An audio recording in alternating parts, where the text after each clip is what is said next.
Well, to start with, it's like Piccadilly Circus out here. When all the adverts were put here, it looked a bit like this.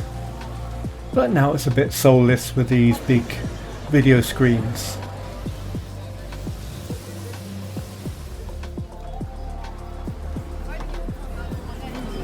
So, we're over here with the Hard Rock Cafe on the corner of Haymarket.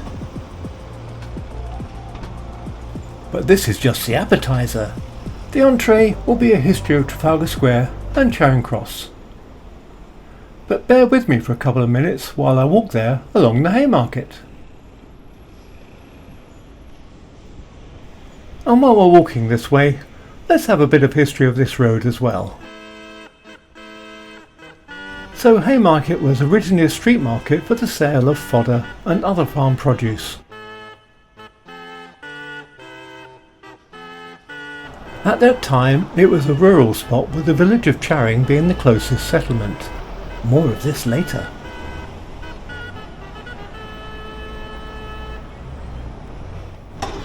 In 1692 the street was paved and a tax was levied on the market traders. 3d for a load of hay and 2d for one of straw. In 1830 the market was moved by Act of Parliament to Cumberland Market, near to Regent's Park.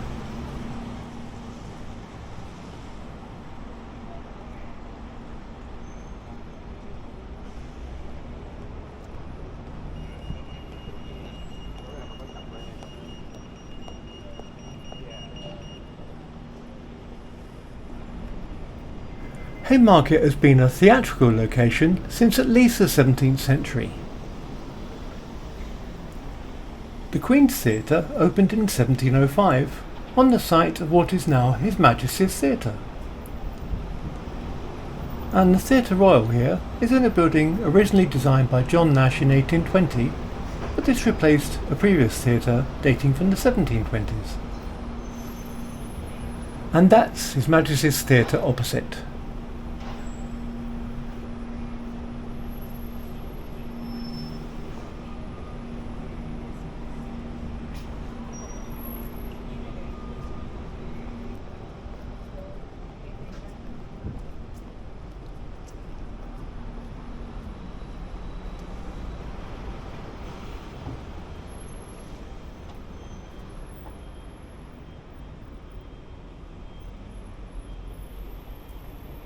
Over there is Pall Mall, dating from 1661. It's named after Pall Mall, which was a ball game similar to croquet, and which was introduced to England in the early 17th century by King James I. On what is now called Pall Mall East, you can see the National Gallery and St Martin's in the Fields Church at the end. And to the right, at the end of this short street, Canada House.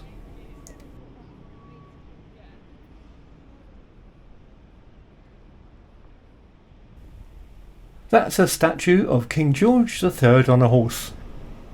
Now I remember being told that there was an equestrian statue code that sculptors followed. If the horse has all 4 hooves on the ground, then the rider died of natural causes. 1 hoof raised means as a result of injuries in battle, and both hooves raised means that the rider died directly, also in battle. George III died mad and in his bed, so that puts paid to this myth.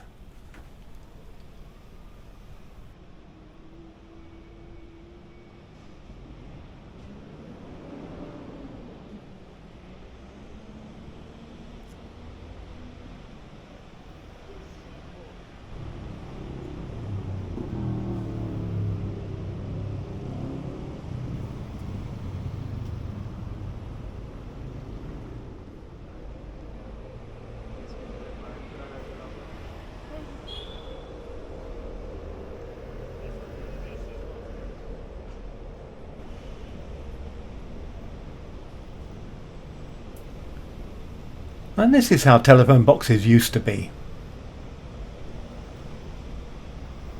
Oh, perhaps we better not linger. Some saucy adverts.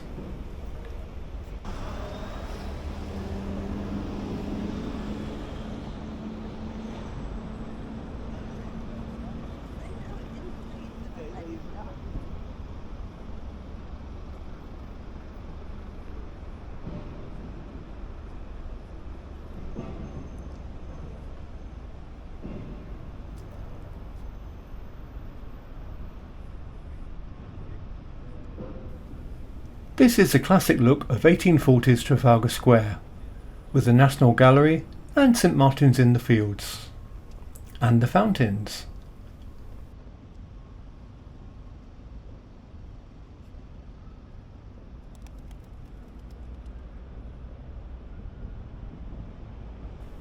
And Nelson has been on his column since 1843.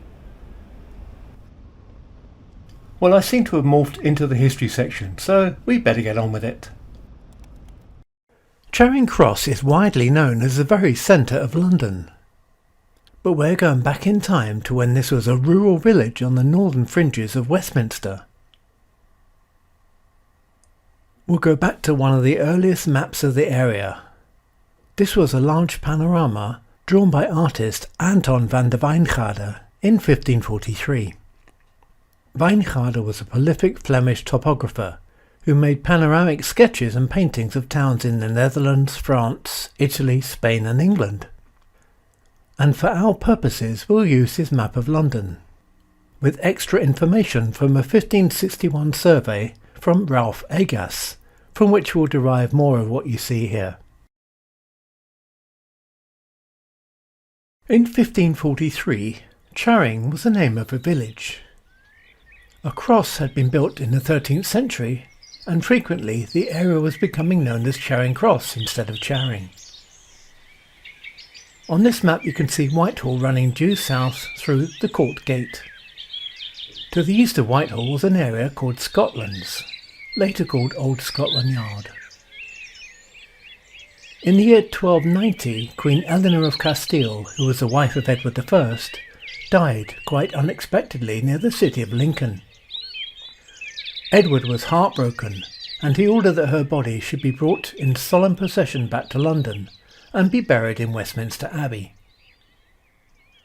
A procession of all the lords and ladies of the day had to walk behind the coffin as it made its way to London, a distance of over 200 miles. Every evening the coffin was laid in a building en route. It was the longest formal procession that England has ever witnessed.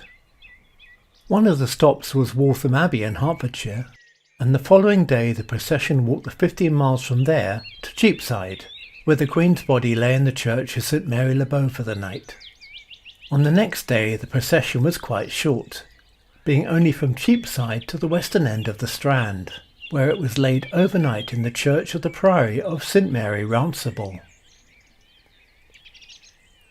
On the day of the funeral service, the procession completed the short distance from this priory to Westminster Abbey. Edward ordered that every place where Eleanor's body rested be marked with a commemorative memorial. A cross was erected at the village of Charing, immediately outside the priory, and it was the work of medieval sculptor Alexander of Abingdon. There is no longer any trace of the priory and hospital of St Mary Rouncible. Today this would stand at the top of Northumberland Avenue. The priory and hospital was founded in 1231 by William Marshall, Earl of Pembroke, to serve travellers on their way to the shrine of Edward the Confessor in Westminster Abbey. In those days the word hospital simply meant a place where strangers could stay. The word used in this sense became our modern word hostel or hotel. Not so many years after its foundation, in 1290, the priory received its Eleanor Cross. Like most Catholic institutions, St Mary Rouncible did not survive the Reformation, and the priory of St Mary Rouncible was dissolved by Edward VI in 1549. The Strand stretched east from here, and ribbon development could be seen taking place along its length. It would still be a while before large houses lined the Thames behind the road. Incidentally, we said the Strand there, rather than simply Strand, which is more common nowadays. Just to the north of the village of Charing is the church of St Martin in the Fields. There's been a church on this site since at least the medieval period. It was located in the farmlands and fields beyond the London Wall, and it was awarded to Westminster Abbey. It became a principal parish church in the early modern period as Westminster's population grew. Its medieval structure was replaced by the present building, constructed in a neoclassical design by James Gibbs in 1726. Directly north of the cross at Charing Cross was the Royal Mews. The royal falcons and hawks were kept at this site from 1377 onwards, and the name originates from the fact that they were confined there at molting time. Mew is derived from the French verb muer, to molt. The Mews building was destroyed by fire in 1534 and was rebuilt as a stables. It kept its former name when it acquired this new function, and the word Mews took on the meaning as a place for horses generally all over London. There's a road running northwest from Charing Cross which later became the Haymarket, and to the west of that road was St James's Field. The lands in the field were divided amongst several owners, including the Hospital of St James and the Abbey of Westminster.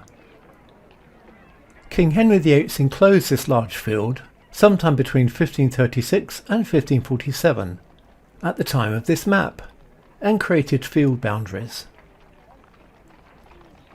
By 1576 St James's Field was bounded by a ditch. To the north was Piccadilly. To the east and west were the roads which later became Haymarket and St James Street, and on the south it was bounded by an old highway which led from Charing Cross past St James Hospital to Hyde Park. St James Hospital stood on the site now occupied by St James's Palace, and it was founded, probably in the 11th century, as a colony for 14 leprous maidens. Since the game Pall Mall was played there, the south section of St James's Field was later renamed Pall Mall Field, and the road next to it became called Pall Mall. Spring Gardens were indeed gardens. They featured a decorative fountain in the time of Elizabeth I that was set in motion by passers-by treading on hidden machinery, either knowingly or unknowingly. We've now completed a circuit of Charing Cross. Let's travel forward in time 200 years. A man called John Rock created a major map of London, and this is the Charing Cross section of that map. The main thing to note is how urban the area has become by 1741. There's a point on the map marking where Charing Cross had been, but the memorial had been destroyed in 1647 on the orders of Oliver Cromwell during the English Civil War. Cromwell's star faded, well actually died, and the site of the cross was then occupied by a statue of King Charles I mounted on a horse. This site is recognised by modern convention as the very centre of London. The equestrian statue of Charles I is a work by French sculptor Hubert Lasseur. It was the first Renaissance-style equestrian statue in England, and it was commissioned by Charles I's Lord High Treasurer Richard Weston. It was installed at its current location on the site of the Eleanor Cross in 1675. On the previous site of the priory of St Mary Rouncival, Northumberland House has appeared. This was a large Jacobean townhouse. It was the London residence of the Percy family, who were the Earls and later Dukes of Northumberland. It stood at the far western end of the Strand from around 1605 until it was demolished in 1874. In its later years, it overlooked Trafalgar Square. In the general urbanisation of the area, St Martin's in the Fields is now tucked away up St Martin's Lane, surrounded by buildings. The Royal Mews was rebuilt in 1732 to the designs of William Kent, and in the early 19th century it was open to the public. Kent's redesign was an impressive classical building occupying the northern half of the site. There was an open space in front of it that ranked amongst the few large open spaces at the time when the royal parks were on the fringes of London, and most garden squares in London were open only to the residents of their surrounding houses. There is now a proliferation of mewses in the area. Streets receive their formal names. Cockspur Street, Haymarket, a market of hay had been established there, and Pall Mall. St James's Field, now built over, has given way to the fashionable St James area, together with the market. Spring Gardens is now the name of a road, instead of an actual garden. It's 1799 and we have a new map. The Horwood map of that year takes us to the beginning of the 19th century. It's a rather beautiful map, but not a lot has changed since the 1740s. But notably, the map shows the yards of the many inns of the Haymarket. However, the 1865 Stanford map shows huge changes. The whole site of the Royal Mews was cleared in the 1820s to create Trafalgar Square, laid out between 1837 and 1834, and the National Gallery opened in 1838. Nelson's Column was built to commemorate Horatio Nelson's victory at the Battle of Trafalgar, after which the square was named. His monument was constructed between 1840 and 1843 to a design by William Railton. To the east, down the Strand, Charing Cross station has been built. In the same year as this map, 1865, a 21-metre tall stone sculpture was placed in front of the station. It was a reimagining of the medieval Eleanor Cross, but on a larger scale and much more ornate. But it's not on the original site, it's 200 metres away, because that's now occupied by King Charles I on his horse. St Martin's in the Fields, by just staying where it was, is now in a prominent position. The coming of the square has rescued it from obscurity along its side road. And speaking of Napoleonic Wars, Waterloo Place has been laid out. The wonderfully detailed mid-1890s Ordnance Survey map sees the disappearance of Northumberland House and a new street called Northumberland Avenue.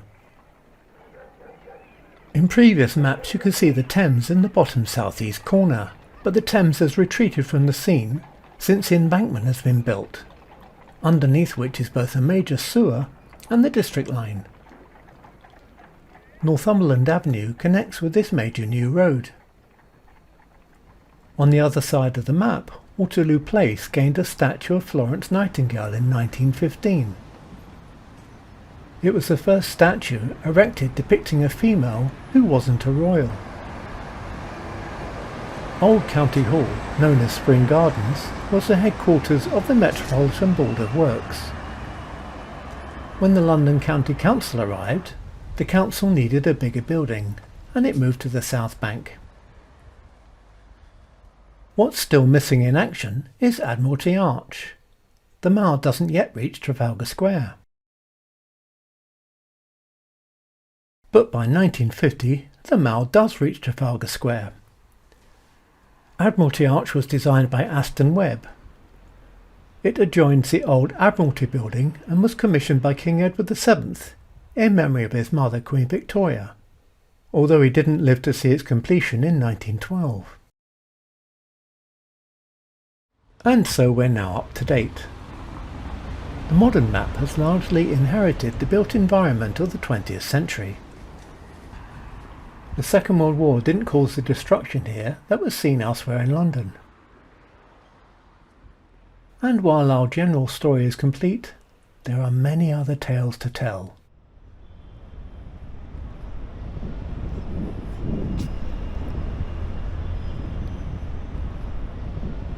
Building work on the south side of the square, over there in the late 1950s, revealed deposits from the last interglacial period. Amongst the findings were the remains of rhinoceroses, straight-tusked elephants, hippopotami and cave lions. So lions have a long history here. Before 2001 you would have seen a whole load of pigeons here, but the sale of birdseed in the square was stopped that year, and other measures were introduced to discourage the pigeons, including the use of birds of prey.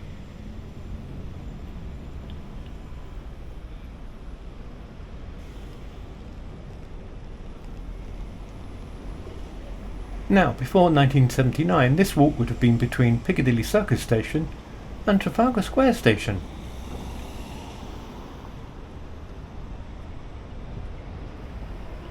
In that year, Trafalgar Square station on the Bakerloo line was combined into a rebuilt Charing Cross Underground station when the Jubilee line opened.